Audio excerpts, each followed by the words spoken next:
Ассаламу алейкум.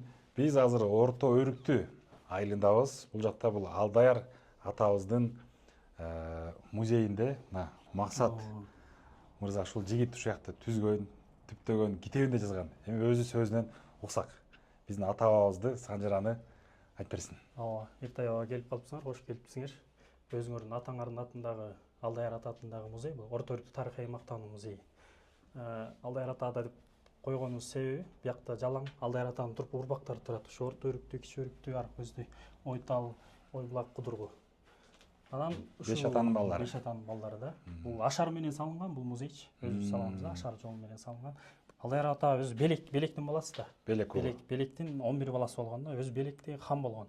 Калмактардын доорунда ушу калмактар бул жерди Жуңарханды басып алган да. Ана басып алган жерлерге башчы кылып коюп коет. Ошо Белек атабызды жуңгарлар башчы кылып коюптур да, көл өрөөнү. Белек өзү хан болгон. Ошонун экинчи аялынын баласына, экинчи аялынын баласы. Өзү Белек атага Санчы Сынчы деп уктуңар беле тарыхта. Ооба. Санчы Сынчы деген болгон. Бул ошо жанагы тарыхый инсан ошо кездеги солто тиги уруулардын баары сындаган да. Кечиресиз. Белек ата бул менин 10-чу атам болуп калат. 9 болуп калат. Сен менен 10 бекен, мага 9. Мен менен анда сенин жолуңар уулдураак экен. Кандай? Мага 9 менен барат. Айта кетейин ушул жерден мен. Биринчи мына атамдын өзүм атам Дүйшөбек, анын атасы Асан, Исхак, Турузбек, Адыл, Тума, Жамбы, Теке, Алдаяр атабыз музейи мына Алдаяр ата.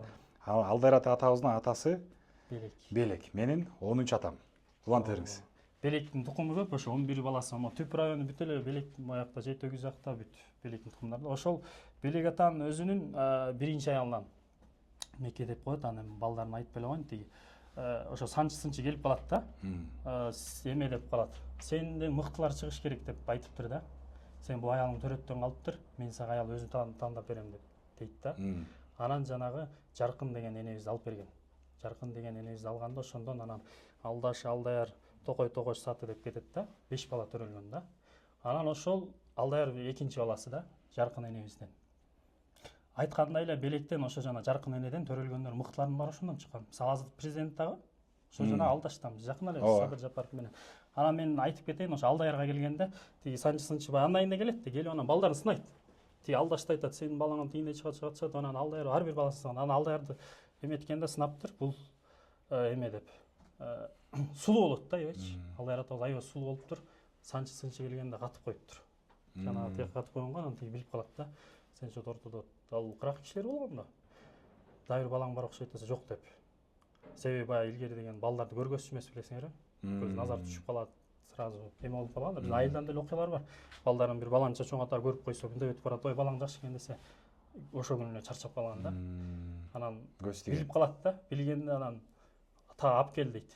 Анан болбой анан айла жок да, көргөзгөндө анан Алдаяр атанын эмеси дейт. Аттары күлүк болот дейт, кыздары сулуу болот деп сынаптыр да. Кыздары сулуу болот.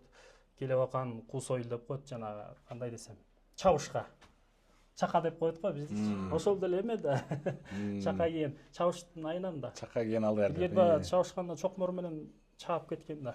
Чокмор менен арттан келип, анан тиги чаканы кийип атпайбы силерчи. Башка башты эметпесчи. Ошо чабышкан дейт. Анан бул тарыхый инсандар ошо Алдаяр атабыздын урпактарынан чыкканда, мен Алдаярдын 5 баласы бар.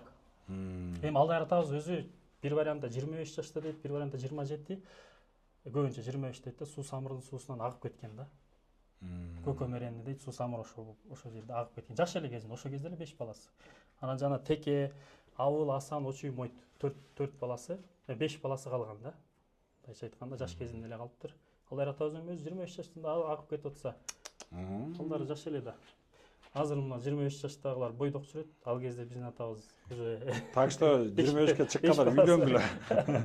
Уже аталары 25 жашта 5 бала болгон экен. Бул ошо Алдаяр атабыздын урпактарынан чыккан тарыхый инсандар. Биринчи эле Алдаяр атабыздын кичи баласы Мойтеке, эми көлдүн жетакеси тарыхый инсан, баарыңар эле билесиңер. Бул болсо Төрөтай деген эже, мунун эми окуясы көп. Бул айтыш эми жалпы бул үчүн, жалпы көл үчүн бул эме сактап калган да бизде. Эми мунун окуясы көп, мен китебимди эметип окуп алсаңар болот. А бул Осмонбек кызы Бурулча, бул жана Бурулчанын Селкинчек деген ыры бар го. Бул ошол бияктын биздин эже болот. Бурулчанын Селкинчек, Асылбек Өзбеков айтты го. Ошол эже бияк бул деген эме Оз комузчу болгон да. Мына азыркы Булбул Турумтай Керметова деген жана көйлөр бар. Ошонун автору бул киши. Жана Чалагыз Иманкулов кимдер ошол барып үйрөнүп, жазып, анан бизге ошо сакталып калган да. Бул болсо Жапар Шабиров, генерал. Генерал Шабиров. Генерал Шабиров. Бул мектепти биздин мектептин аты берилген. Бул Калыйнур Үсөнбеков. Кудургайдын мектеби Калыйнур Үсөнбеков атында. Советтер Союзунун баатыры. Бул Ишенбай Мансуров, акын жазуучу. Кымбатым, өскөн жерим экенин деген ыр бар го. Ошонун автору жана бир канча китептердин автору да. Буякта Мамбет Сүйүнбаев деп коет. Бул киши Жети суу атчандар полкунун командири. Бул биринчи дүйнөлүк согушка катышкан киши. Жана 45-41 экинчи дүйнөлүк эмес. Биринчи дүйнөлүк 1914. Ошого катышкан киши кыргыздарда. Бул аябай кордукту көрүп туруп тияктан немистерге эмеге түшүп калып, пленге түшүп калып. Ойлогула, баягы айтып берип атсам сен жаңылып атасың. Ал Германия менен Герман империясы менен Орус империясы согушкан. Ошол кезде эле биринчи дүйнөлүктө. Ошол жактан да пленге түшүп калат. Бул киши аябай кыйын иш болуптур да. 1875 Орто өрттүн эки талында төрөлүптүр бул киши. Бул өзү Асан уулу. Азыр эки тал бар болчу, азыр жок. Ошол төрөлүптүр. Асан уулу Кичи Өрүктүдө турат, ошо Асан. Бул кишинин тукумдары жок да, просточу. Кийин эме болуптур, жана Үркүндө жанагы 16-жылы тияка үркүп барып анан кайра 17-жылы алып келген. Ошол жакта да комиссия болуптур. Бул Тойчубай бул Алмабек деп коет, бул эме Манасчы. Залкар Манасчы. Залкар Манасчы. Бул кишинин варианты Илимдер академиясында сакталуу. Жана мисалы Саякбай, Сагынбайдын варианттары бар го. Бул кишинин да варианты менен эмеде. Көп билбейт. Бияка келгенде эме бул. Бул киши Касымов Султангазы, Кыргыз Республикасынын жогорку сотунун судьясы. Юстиция генерал майору. Юстициянын генерал майору. Бул киши Чолпонбаев Мукар, жогорку кеңештин төрагасы, жана депутат болгон легендар парламентинин. Кыргыз Республикасынын биринчи. Ал да юстициянын генералы. Юстициянын генералы бул киши да. Жана 97-жылы биякта Мойтекенин эмеси уюштурулбады эле, мечит салыныпчы. Анан той болбоду эле. 230 жылда ушул иш уюштурган да негизи. Андан ары чыксак, биякта болсо Алдайыр атанын эмеси да, бул эми Орто Өрүктүнүкү да. Орто Өрүктү эки баласы бар, Алдайырдын Очу жана Мойтеке. Экөөнүкү да. Жалпы Алдайырдын санжарасы берки балдарыныкы тек Кичи Өрүктүн эмеси тек китепте да. Бул эме вариантта да, мына бак түрүндө, дарак түрүндө. Дарак түрүндө мынтип. Айылда любой киши барып, мынтип таап алса болот да. Мисалы, менин атам мынакей бурун мынтип келип эле бүт. Бул болсо ошол эле Орто Өрүктүн эмеси. Жер суу аттары унутулуп баратпайбы азырчы? Көп унутулуп калды. Мен ушуну эме картага түшүрүп койгонбуз да. Мисалы бул ар бир жылганы бүт бар аталыштары жазылган. Жакшы. Кийинки урпакка. Бияка кылсаңар. Болсо ара. Бул жана отун аралаган ара эмес. Бул жана тактай тилген. Азыр пилорама бар да, илгери жок болчу да. Муну деген согуштун малында тиги жанагы боомдогу поезддин жолу салынган. Нарын менен Ысык көлдүн жана буудай суудайларын фронтко жөнөтүш үчүнчү. Ошондо биздин тоодо карагай заготовка кылыптыр. Бирөө үстүндө, бирөө астында тилишкен да мындай. Өйдө болду тартып. Элестеттиңерби? Азыр биз жанагы беркине пилорамага тилдеп атып тажап кетебиз, а муну элестек чоңойто алабыз. Колго тилип чыгышкан. Узундан Бирөөнү мону до конца тилет, анан тияна тилет, ойлоп көргүлө. Жакшы ушуда жашап атабыз да. Бул болсо тырмак. Кадимки эле. Илгерки да, жыгачтан ушул эле жасап коюшкан. Бул арабаларды илгерки жыгач арабалар да. Дөңгөлөктөрү. Бул болсо жана кадимки эле эмелер, калактар. Азыркы кар күрөгөн, жок, кайыктык эмес. Үйдө пайдаланган. Мурун биз бала кезде деле ар бир үйдө бар болчу. Ар бир мен деле эсимде, кар жааганда жана буудай келгенде сапырып билесиздерби? Ар бир үйдө бар болчу ошол да. Азыр булар жокту уже, пайдаланбай калбады. Бул болсо кадимки эле жаргылчактар. Жаргылчак. Ооба. Буда эме алган. Деле кийин пайдаланбай калды. Мен деле кичинекей кезимде ушу менен болгон жок. Ну, рабочий мына. Иштейт. Жаргылчактар. Бул жана байыркы доорго таандык да. Жаргылчакка чейин жана буудай мурунку версиясы, бул про версиясы экен, про версиясы. Кийинки версиясы бул ичиде салатта мындай жанчыган да. Эми азыр деле пайдаланат го жана поварлар. Нестер жатышып. Ооба. Мону сүрмө таштап коет моларды. Муну кээ бирөө билбей эле айылда жана кылычтарын кайраганда эме курчуткан деп коет. Кылычтарын курчутпай эле бул жана мондайын эле таш болгон мондай. Узун. Бир нерсени коет да, мондай бат эле утуратып салат да. Илгерки доорго таандык. Булар болсо ичиктер. Ичик. Булар азыр деле бар. Азыр эми кийбей калышты булар. Азыр. азыр Чоң атамды карап ушундай. Жыттар да сонда. Мындай сык бар. ооба Кой жыттанат. ооба бул болсо чепкен. Бул тепши. Муну баары эле ойлойт аштоо депчи. Тепши деп коет. Бул тейир ашаткан. Ичине салып ашатып. Жана кайыш жасашкан да. Ошол. Бул болсо чек бул комуз. Бул айылда Шекей деген ата 1887-жылкы го. 84-жылкы экен ошол кишинин комузу да. Комуз ичкен. Бара болсо Үкөк. Моол Кишеректүүдөгү Имер деген ата бар го, Инкөөдө. Ошол кишиге таандык да. Ошол жактан алып келген. Имер атамык. Бул мына жана Жаргалчактын кийинки версиясы. Союз. Уже темир менен Да. Темир доор экен, таш доор деп кой. Бул мен чоң аталарыбыздыкы. Мен кичинекей кезде даалай тегереттим да мынчу. Салып алып. Ооба. Бул апкөч суу ташыган. Эки чакан илип алып. Ооба. Мурун деген колонка жок эмес беле? Сайдан баарын эле көрүп калдык го биз. Сайдан мындай ташчу. Азыр колонкага кирди, колонкадан ар бир үйгө кирди. Ошондо да эригебиз. Так, бул болсо чайнек, бул илгерки да. Аябай эле илгерки. Азыр эле походный эмелер бар го. Муну чогултат да канжага барып, тоого барган астын от жагат, чай кайнатып. Бул саба, кымызды тиги эме бышыргандан кийин буга куюп коет. Анан тиги чыныларга куюп берет да. Бул чанач, могул чаначка биринчи жана саап туруп эле куят. Анан жана таягын эмне дейт билесиңер да, бишкек дейт. Бишкек? Бишкек. Моякка. Көрүп каласыңар го? Чанач турат. Чанач. Анан жана мындай таяк бар да, билесиңер, мындай башында мындай балкага окшош. Эми салынып турат. Куюп туруп анан мындай соккулайт. Соккуган бишкек деп коет. Таякты бишкек деп айтат. Мен сени бишкек деп салам дейт кана. Бор. Кала. Ошондоктон бышыргандан тиге куюп коет. Мол табактар, эт тарткан кадимки эле. Бул казан бул өйдө жакта жер казылып атып чыккан да тереңдикте. Бул илгерки казан.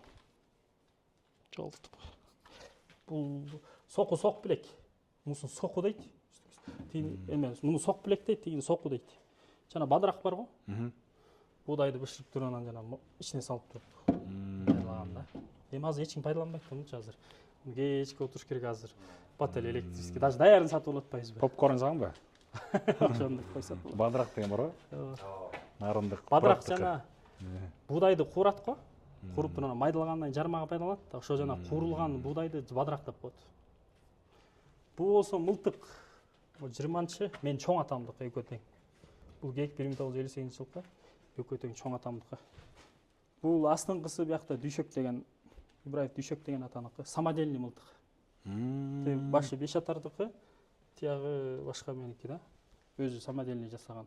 Кыйын мергенчилер болгон да. Тети калпты ошо кишиники колго жасалган. Ушу менен эле өзлөрү эле жасап атчы. Ооба. Булар болсо бул жана согуштук курал. Чокмор чабышканда. Жердин астынан чыкканда септик казылып атат. Бул найза.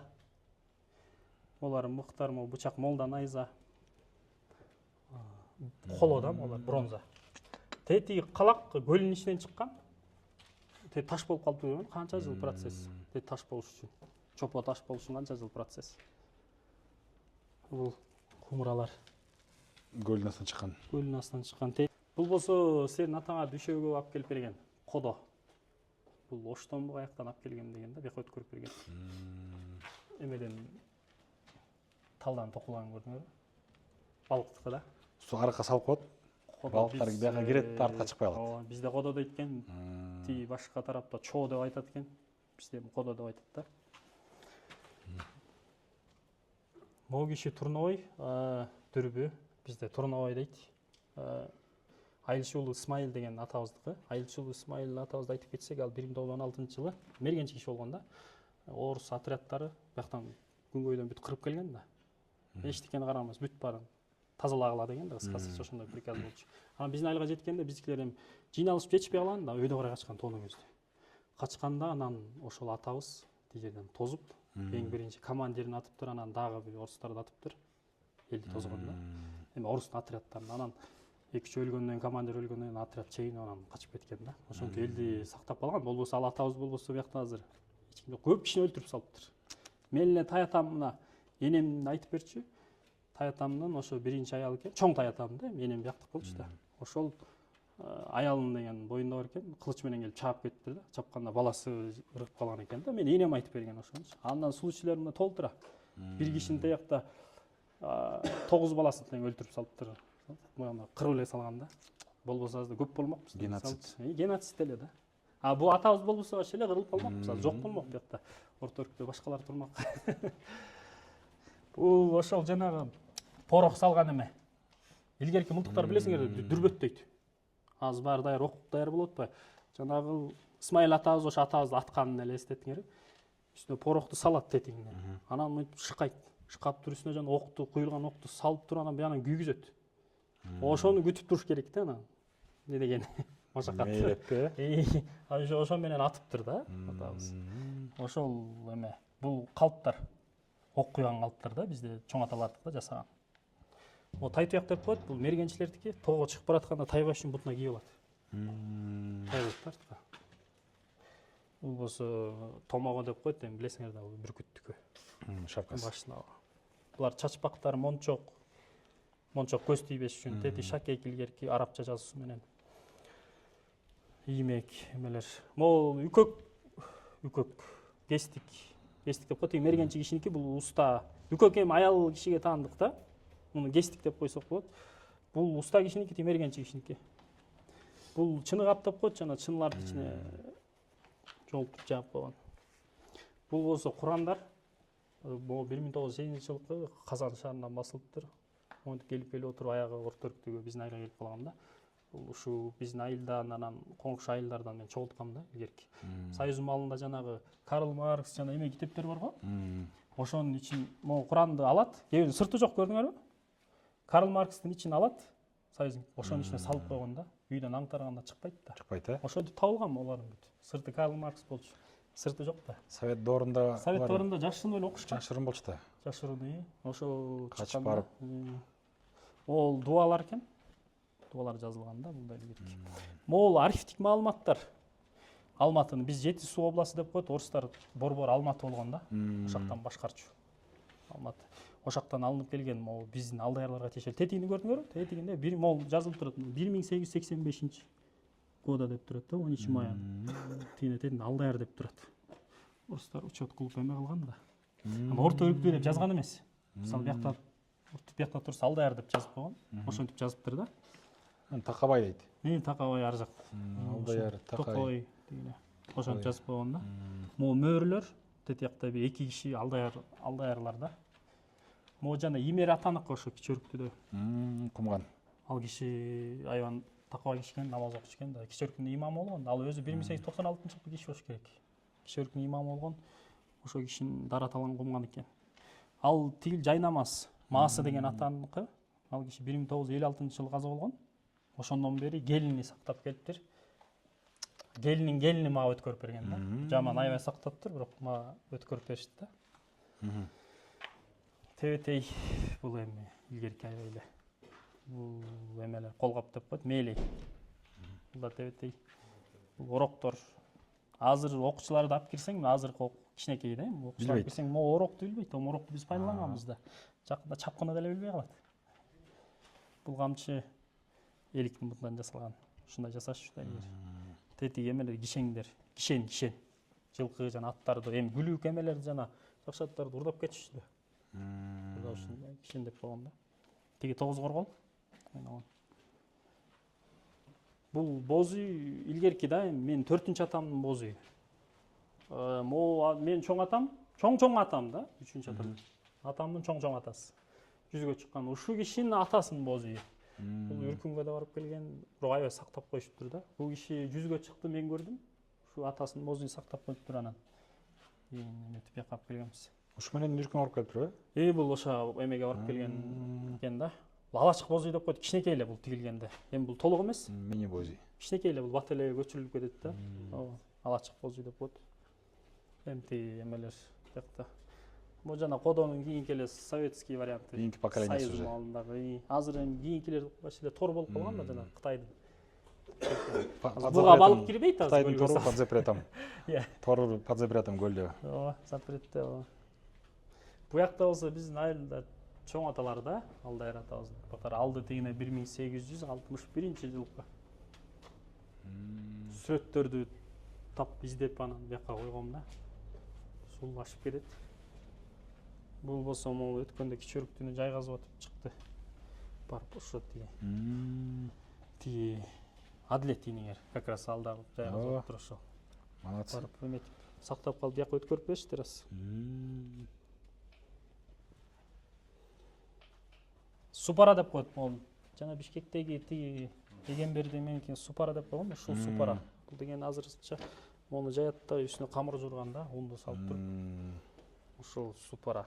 Азыр буларды эмеде бизде көп колдонбой калышты. Колдонбойт. Ошто бирок бар экен азыр. Бар экен. Бизде мурун азыр колдонбойт да эми.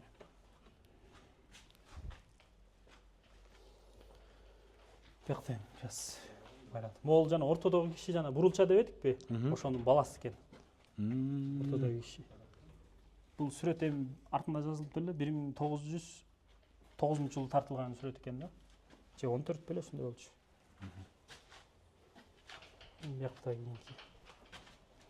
Там советскийлерден бул муштек товарищ Сталиндики. Да? Ооба. Сталинди эметкенде эле ушул эмес менен элестетебиз го сразу эле.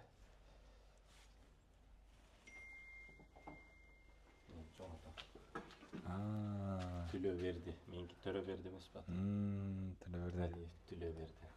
Мунун атасы жакта турат. Анан төштүк деп коюшат анан. Төрө берди. Ушундай. Бул жерде эме турат. Генерал Жапар Сабировдун формасы анан жана документтери да. Мен 1-2 кылым артка машина времени дегенде эле. 2 кылым артка кетип калдык. 900-жылдарга. Бул киши биякта Алымкул деген ата КГБшник. Сайылмалар разведка.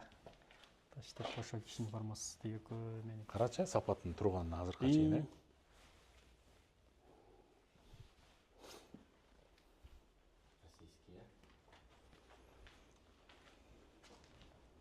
Эми ушунун баарын Китепти да көргөзүп кантип китепти. чогулттуңуз максат? Буну деген Ушунча экспонат. мурун эле жыйначумун мен, үйдө турчу. Мына. Анча-мынчалар үйдө турчу. Андан кийин бияктан мектепте тарыхтан сабак берчү мугалим. Ошо эски мектептин бир эмесин алып, ошо жака чогулттум. Анан кийин биякты алганда бул жерге музей салам деген эмем бар болчу да, баштан элечи. Анан бул жерде ашар менен салдык. Анан экспонаттар четинен бияка жыйнап. Качан баштадыңыз биякты? Төп-төп. 2022 го дейм. 2022. 2 жылда эле ушунун баарын куруп койдуңуз. Жок, 2021 экен да. Тиги жерге жыйнап баштадым. 3 жылда. 21 го ошо. Жок эме экен.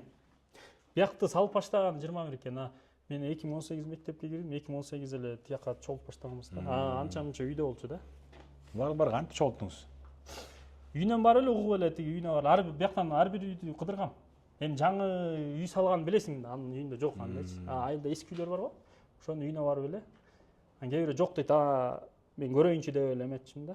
Себеби деген ал үйүндө күндө эле жүрөт, бирок буларды байкабайт. Повседневный болуп бул баягы баалуулук, канчалык баалуулук бар экени байкалат. Байкабайт да анан. Менде эле бирөөнүн случайы болду, бирөөнүн тиги подвал ачык экен, анан кирип чыгайынчы дедим да, десем, ой эчтеке жок деди. Кирсем эле, киргенде эле кире беришти, тиги жаргылчак турат. Ар жагында дагы бир нерсе турат. Мына деп эле алып чыксам, ошону анан эстеп атпай, ушул эле бар эмес беле деп унутуп калган турбайбыз депчи. Китебиңиз тууралуу айтып берсеңиз. Китеп бул деген мен 8-класста эле жазып баштагам. Алдайар санжырасы дейт. Ошо жана 5 ата Алдайар биздин атабыз. Теке, Абылеке, Асан, Очи, Мойтеке. Муну ошондо 13, жалпы 13 жылда чогулткам да. Эми бул тарыхый эме да, санжыра тарых. Алдайар атага эле тиешелүү да, өйдө карай келет. Ошонун тарыхы, санжырасы, тарыхый инсандары жазылган. 13 жылда чогултулуп, жазылып чыккан. Китептин өзүн көрөм десеңер, музейге келип көргүлө. Эгерде жок, мен окуп алам десеңиздер, мына китеби турат. Ошо музейдин ичинде эмне болсо, ошонун баардыгы ушунун ичинде жазылган. Ооба. Тарыхый инсандары мына анан силерди да мына кошуп койгонбуз. Биз дагы бар. Барсыз дагы. Анан мына кийинкине буюрса тиги жогорку кеңештин депутаты деп. Амин. Айска кефертай. коомдук активист, Кыргыз Республикасынын жогорку кеңешинин талапкери дейт. Мына. Сиз алгансыз да. Мен алгам, мага бергенсиз да. Ооба. Берип жибергенсиз. Бул менин агам болчу. Үстүңүздү тизелден кийишкен каза болуп калган. Авария болуп. Милицияда. Авария болуп Э. Максат мырза, эми ушул китепти алам дегендер болсо, сиз менен кантип байланышат? Телефон номериңизди айтып койсоңуз. 0703 28 68 84. Дагы бир жолу. 0703 28 68 84. Музейде көрөм десең, байланышыңыз барбы? Китепти, музейде көрөм десең. китептер бар, даяр, бул 13 жылдык мээнет. Алдаяр урпактары санжыраны биле жүрүп, мындай айтканда бул китепте, бул музей, бул деген тарыхты мындай айтканда сактап койгондо эртеңки күнү биз да өтөбүз, убакыт бат эле өтөт. Бизден кийинки муунга мындай айтканда аманат кылып, ушуну сактап койгон Максат мырзага терең ыраазычылык билдиребиз. Эки дүйнө бактылуу болуңуз, рахмат. Ушунча канча деген урпактардын мындай оюнда бар, бирок ишке ашыра албай жүргөн нерсени сиз ашырып ушул жака сактап койдуңуз. Орто Өрүктүү айылы, Ысык көл областы. Телефон номерин жазып алыңыздар, алыңыздар. Алла ыраазы болсун сизге. Рахмат. Рахмат сизге да. Урматтуу көрүүчүлөр, урматтуу туугандар, урматтуу Алдаяр атанын урпактары. Мына ушул жалпы эле Ысык көл областынын туугандарыбыз ушул музейге дагы үйүңүздөрдө кандайдыр бир экспонат же бир ата бабаңыздын бир сактап кое турчу жер жок болуп үйүңөрдөн жоголуп кетейин деп атса, мына Максат мырзага алып келип берсеңиздер, аманат кылып туруп, тарыхка, келечек муунга ушул жака сактап, ушул элдик музейге коюп коет. Бул буюрса түбөлүк балким 10 кылым турабы бул музей, айтор бул эми уланып кете берет. Ошон үчүн ушул жактан мындайча айтканда сейф деп койсок болот да. Бул сейф. Анткени бул ушул жерде, ушул ата баба жашаган жерде турган музей, бул өзгөчө. Бул Бишкектеги музей, анын да баалуулугу бар, бирок мунун баалуулугу бул жерде Бишкектеги музейге караганда жогору турат. Ошон үчүн алып келиңиздер, байланышыңыздар, телефон номерин астына жазып коебуз. Кандай гана болбосун ушул жака сактап коелук. Экспонаттар ар бири учет менен, мына номери менен. Мен номер коём, анан ар бир мисалы ким алып келип берди, ал тиги тарыхы менен бүт жазылат. Тиги жерде компьютерде. А мисалы муну эртең күнү биз эметип кетсек билбейт да кимчи. Номер менен карайт бүт. Алып келиңиздер. Орто Өрүктүгө.